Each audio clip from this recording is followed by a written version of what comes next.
साल से वो किला आज तक मौजूद है, तो उस वक्त कितना मजबूत रहा होगा। उस वक्त किले के अंदर जलजला आया और तख्त उलट गया, दीवार में दरार पड़ गई। वो दरार आज भी मौजूद है। बादशाह हैरान और परेशान।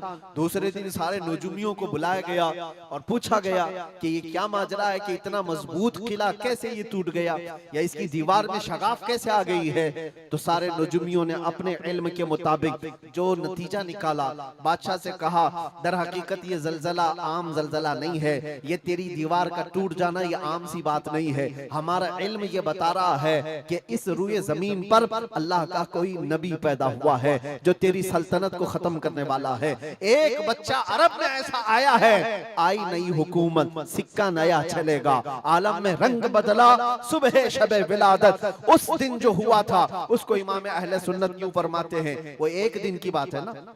हुजूर की विलादत हुई, फारस के किले में क्या हुआ, जलजला आया। हुजूर की विलादत इधर मक्का में हुई और मुल्क फारस में जलजला आया और किले के अंदर दरार आई। अब सुनो, आला हजरत कहते हैं हश्र तक डालेंगे हम पैदाइश मौला की धूम, यानी कयामत तक हम रसूलुल्लाह की मिलाद का जिक्र धूमधाम से मनाएंगे। इसका असर क्या होगा, फारस में तो देखा था किले में जलजला आ गया था, हुजूर के पैदाइश के जिक्र से ही किला हिल गया था।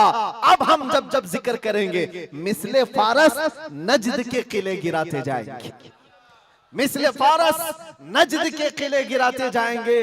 आज जिन लोगों के किले गिरते हैं या हिलते हैं वो जिक्र मुस्तफा से ही गिरते हैं, लेकिन उसका हमें कुछ असर नहीं होना चाहिए। खाक हो जाएं अदू जलकर मगर हम तो रजा, दम में जब तक दम है जिक्र उनका सुनाते जाएंगे। अजीजा ने गिराम वक़ार, मैं बहुत छोटे से वक्त के लिए आपके पास आया हूं, लेकिन एक अजीम मैसेज देकर के कि मिलाद मुस्तफा सल्लल्लाहु अलैहि वसल्लम के मौके पर सारे सुन्नियों को यह चाहिए कि सिर्फ झंडे लगाने और कुमकुमे लगाने और बड़े बड़े नारे लगाने से ही ईद मिलादुन नबी का आप एहतमाम नहीं कर रहे हो, बल्कि हर सुन्नी आशिक रसूल को चाहिए कि वो इस मौसम में नहीं बल्कि पूरी जिंदगी उसकी है, लेकिन इस मौसम में खास तौर पर अपने नबी पाक सल्लल्लाहु अलैहि वसल्लम की सीरत तो पढ़ ले, मेरे आका सल्लल्लाहु अलैहि वसल्लम की बायोग्राफी मालूम हो जाए, हुजूर पाक की जिंदगी को समझ जाएगा। तो मेरे अजीजों, ये हवाओं के झोंकों से उसका कभी कुछ बाल बेका नहीं हो सकता। जो नबी पाक सल्लल्लाहु अलैहि वसल्लम को पढ़ा हुआ है वो तूफानों और आंधियों में अपना मजहब नहीं बदल सकता, वो लोगों की लालच पर अपना दीन का सौदा नहीं कर सकता।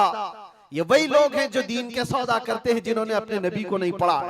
हुजूर पाक सल्लल्लाहु अलैहि वसल्लम को जिन आंखों ने एक बार देखा है वो सहाबा की जिंदगी तो देख लें, उनको खोलते हुए तेल में भी डाल दिया गया, मगर दामन मुस्तफा से हाथ हटाना तो दूर की बात है, जुबान पर लफ्ज लाना भी उन्होंने कभी गवारा नहीं किया। जानते हो, 3 भाई थे, ये कलयुगी में एक हिकायत लिखी हुई है, 3 सगे भाई थे, एक ईसाई बादशाह ने गिरफ्तार कर लिया। तीनों जवान थे, 20 से 30 साल के बीच में, और बादशाह ने कैद करके उनको सबसे पहले क्या कहा, तुम अपना दीन बदल लो, धर्म परिवर्तन कर लो, मोहम्मद अरबी सल्लल्लाहु अलैहि वसल्लम के जो कसीदे गाते हो छोड़ दो। लेकिन देखो, याद रखो, उसमें से जब बादशाह ने ये बात रखी तो उन्होंने कहा नहीं, हमारा दीन इतना सस्ता नहीं है कि हम तुम्हारी कैद में आते ही बदल डाले। उसने कहा अगर तुम बदल लोगे तो मैं तुम्हें अपने वजारत में सिपाहियों में बड़े मनसब पर रखूंगा। नहीं माना, ठुकराया। बादशाह ने क्या कहा, इसकी सजा तुम्हें भुगतने के लिए तैयार रहनी होगी। तैयार। बहुत बड़े एक कढ़ाई में तेल को लाकर खोलते हुए तेल में उसमें से सबसे बड़े भाई को डालने का हुक्म दिया। बादशाह ने जैसे हुक्म दिया, जल्लाद आया और उन 3 भाइयों में से एक को उठाया और खोलते हुए तेल में डाल दिया। अंदाजा करो, मोमबत्ती पर अगर तुम्हारी उंगली भी लग जाए ना तो चमड़ी जल करके निकल आएगा, और पता नहीं कितनी देर कितने दिन तक इसकी जलन आपको होती रहे। लेकिन एक पकते हुए तेल में डाला जा रहा है, डाल दिया, जिस्म पूरा चरमरा गया। थोड़ी देर गुजरी, 2 भाई और मौजूद, दूसरे को बुलाया गया, देखा तुम्हारे भाई का हश्र क्या हुआ है, तुम अगर बादशाह की पेशकश को कबूल कर लो तो शायद तुम्हारी जान बच सकती है। दूसरे ने मुस्कुराया और कहा वही शायद उनकी ही जुबान थी जो बरेली से यूं आती है, जिंदगी ये नहीं किसी की किसी के लिए, जिंदगी है नबी की, नबी के लिए। मेरे बड़े भाई को जलाने के बाद अब तो तुमने और भी मुश्किल कर दिया है फैसला। मैं इस बात के लिए तैयार हूं कि इससे बड़े तेल में भी मुझे डाला जाए, लेकिन जुबान पर मेरे मुस्तफा के दामन को छोड़ने वाली बात कभी नहीं ला सकता। दूसरे भाई को भी उठाया गया और खोलते हुए तेल में डाल दिया। 2 भाइयों की शहादत हो गई जगह पर ही। वो तेल में डालना जुबान पे अल्फाज हो सकता है, आसानी से हम बोल रहे हैं और आप आसानी से सुन रहे हैं। प्रैक्टिकल जिसके साथ होगा वो अंदाजा कर सकता है दर्द और कर्ब किसको कहते हैं, शिद्दत की तकालीफ किसको कहते हैं। मेरे अजीजों, तीसरा जो नौजवान था वो बहुत ही कम उम्र का था, 22 से 23 साल का होगा। बादशाह का जो वजीर वहां पर था उसने देख करके बादशाह से कहा, इस लड़के को मेरे हवाले कर दीजिए, मैं इसको बदल करके लाऊंगा, मेरा चैलेंज है। क्यों जान इसकी भी ले लेंगे, मैं इसको बदल करके लाऊंगा। इतने मजबूत लोग कैसे हो सकते हैं अरब के कि खोलते हुए तेल में इनके भाइयों को डाला गया तब भी ये बदल नहीं रहे। 2 को मरते हुए, अरे यहाँ 1 को डंडा पड़ते हुए देखकर सारे भाग जाएं और ये 2 को जलते हुए देख करके भी टस से मस नहीं होते। कैसा अकीदा है, कैसा तसल्लुब है इनका। बादशाह ने कहा, किस बात पर तुम्हें यकीन है कि इसको तुम बदल लाओगे। उसने कहा, मुझे भरोसा है, आप मुझे दीजिए 1 महीने का टाइम, इसको बदल कर न लाऊं तो फिर मुझे आप जो सजा दे। बादशाह ने कहा, ठीक है ले जाओ। तीसरे को खोलते हुए तेल में डालने की बजाय बादशाह ने अपने वजीर के हवाले कर दिया। और दुनिया देखो, वो मेरे अजीजों याद रखो, आशिकाने मुस्तफा से 2 इम्तिहान हर जमाने में होते रहेंगे, आज भी हो रहे हैं और होते रहेंगे। पहला इम्तिहान, मौत से डरा करके तुम्हारा दीन छीन लिया जाएगा। मौत से डरा करके ये हो जाएगा, वो हो जाएगा, तुम्हें ये कर दिया जाएगा, वो कर दिया जाएगा। मौत का डर, खौफ तुम्हारे कदमों में डगमगाहट लाने के लिए लाया जाता है। अगर मौत से नहीं डरता कोई आदमी तो उसके साथ दूसरा पेंतरा क्या खेला जाता है। ये दुनिया का दस्तूर है, हमेशा से जब देखती है दुनिया के ये मौत से डरता नहीं है तो फिर इसको औरत और दौलत की लालच से खरीदने की कोशिश की जाती है। ये 2 चीजें ऐसी हैं जो अच्छों का सौदा कर जाती हैं। बहुतों ने अपना ईमान सिर्फ शबाब पर बेच दिया है, हुस्न शबाब को देख करके। औरतों के दिल दादा हुए या दौलत के दिल फरेब हो गए और उन्होंने अपना दीन का सौदा कर लिया है। नौजवानों याद रखो, तुम्हारी जिंदगी में अगर ये 2 इम्तिहानों में से कोई इम्तिहान आए तो अपने नबी पाक को याद कर लेना, हुजूर को याद कर लेना और अल्लाह के नबी सल्लल्लाहु अलैहि वसल्लम की बारगाह में ये इस्तिगासा कर लेना कि मेरे आका, बड़ा सख्त और कठिन वक्त आया है। दुनिया मौत से डरा करके कभी मेरा ईमान छीनने की कोशिश कर रही है, अगर उससे मैं नहीं डगमगाया तो दुनिया मुझे हुस्न शबाब की लालच दे करके अपनी तरफ लेना चाहती है। अब उस वजीर ने क्या किया, उस छोटे से नौजवान लड़के को अपने घर ले गया और उसकी बेटी थी जो निहायत हसीन और जमील, बहुत खूबसूरत लड़की उस वजीर की थी। अपनी बेटी को बुलाया और कहा, बेटी तेरे लिए एक काम देता हूँ, 1 महीना हमको मिला है, इस नौजवान को अपनी मोहब्बत में, अपने हुस्न जमाल में लेकर के आजा, बादशाह सलामत से जो इनाम चाहे तुझे ला करके दे दूंगा। अपनी लड़कियां आशिकाने मुस्तफा को खरीदने के लिए कल भी भेजे जाते थे, आज भी भेजी जा रही है।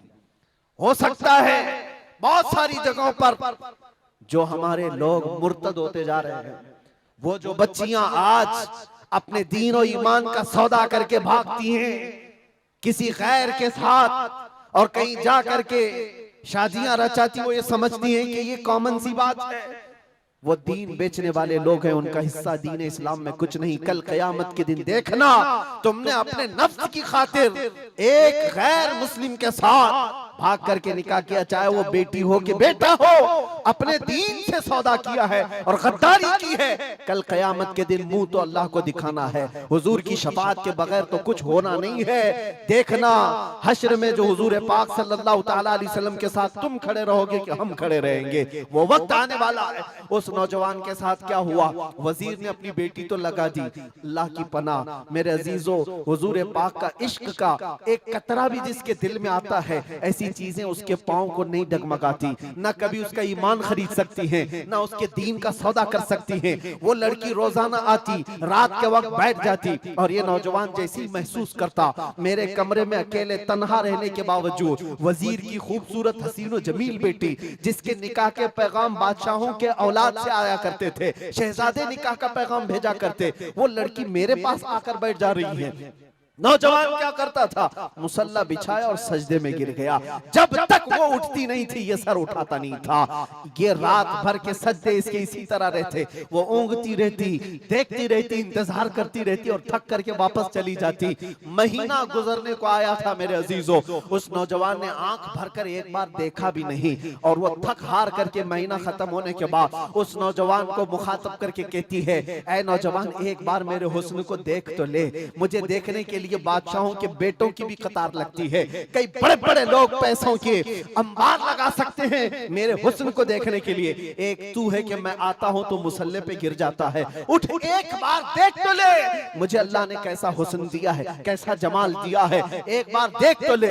उस नौजवान ने आंखें झपकाए बगैर, पलटे बगैर जवाब दिया कि ऐ खातून तू अपना ये हरबा इस्तेमाल करना बंद कर दे, ये तेरा काम मुझ पर चल नहीं सकेगा।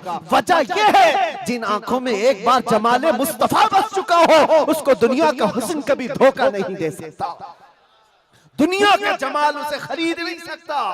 वो खातून उठ गई और जवान की इन बातों से उसके दिल पर ऐसा वलवला तारी हुआ।